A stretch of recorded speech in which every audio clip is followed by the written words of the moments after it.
മഹാനായ ഖലീഫ ഉമറുൽ ഫാറൂഖ് റളിയല്ലാഹു അൻഹുവിൻ്റെ അടുക്കൽ ഒരു സ്ത്രീ തൻ്റെ ഭർത്താവിനെ പറ്റിയുള്ള പരാതിയുമായി കടന്നു വന്നു. അവർ പറഞ്ഞു, യാ അമീറുൽ മുഅ്മിനീൻ, വിശ്വാസികളുടെ നായക, ഞാൻ എൻ്റെ ഭർത്താവിനെ പറ്റി ഒരു പരാതി ബോധിപ്പിക്കാൻ വേണ്ടി വന്നതാണ്. ഖലീഫ ചോദിച്ചു, എന്താണ് സഹോദരി നിങ്ങളുടെ പരാതി? ആ സ്ത്രീ പറഞ്ഞു, എനിക്ക് എൻ്റെ ഭർത്താവിനെ വേണ്ട, എങ്ങനെയെങ്കിലും ഒന്ന് ഒഴിവാക്കി തരണം. ഖലീഫ ചോദിച്ചു, എന്താണ് അതിൻ്റെ കാരണം? ആ സ്ത്രീ പറഞ്ഞു, പറയാൻ വിഷമമുണ്ടെങ്കിലും ഞാൻ അങ്ങയുടെ മുമ്പിൽ പറയാം. എൻ്റെ ഭർത്താവിന് തീരെ വൃത്തിയില്ല, കുളിക്കലില്ല, മുടി ചീകലില്ല, നല്ലൊരു വസ്ത്രം ധരിക്കലില്ല, ദുർഗന്ധം വമിക്കുന്ന അവസ്ഥയിലാണ് പ്രിയപ്പെട്ട അമീറുൽ മുഅ്മിനീൻ. എനിക്ക് എങ്ങനെയെങ്കിലും ഒന്ന് ഒഴിവാക്കി തരണം. മഹാനായ ഖലീഫ അവരുടെ പരാതി സ്വീകരിച്ചു.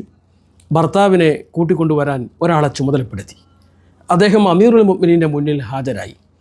അദ്ദേഹത്തിൻ്റെ വരവ് ഭാര്യ പറഞ്ഞതുപോലെ തന്നെ പാറിപ്പറന്ന മുടിയോടെ, അഴുക്ക് പുരണ്ട വസ്ത്രം ധരിച്ച്, ദുർഗന്ധം വമിക്കുന്ന രീതിയിലായിരുന്നു അദ്ദേഹം കടന്നു വന്നത്.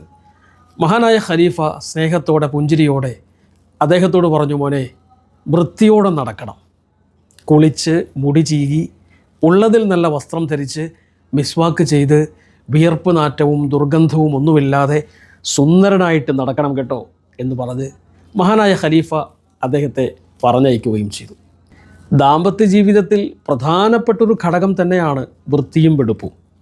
പകൽ മുഴുവനും അടുക്കളയിലും പറമ്പിലുമൊക്കെ പണിയെടുത്ത് ആ വിയർപ്പോടുകൂടി ദുർഗന്ധമുള്ള അതേ വസ്ത്രം ധരിച്ചുകൊണ്ട് കിടപ്പറയിലേക്ക് പോകുന്ന സഹോദരിമാരുണ്ട്. അത് ദാമ്പത്യ ജീവിതത്തിൽ വിള്ളലുകൾ സൃഷ്ടിക്കും. അത്തരം സ്ത്രീകൾ പറയുന്നത്, എൻ്റെ ഭർത്താവല്ലേ, എൻ്റെ ഇക്കായല്ലേ എന്നാണ്. ആ ന്യായം ശരിയല്ല. പല ഭർത്താക്കന്മാരും രാവിലെ കുളിച്ചൊരുങ്ങി പുറത്തേക്ക് പോകും.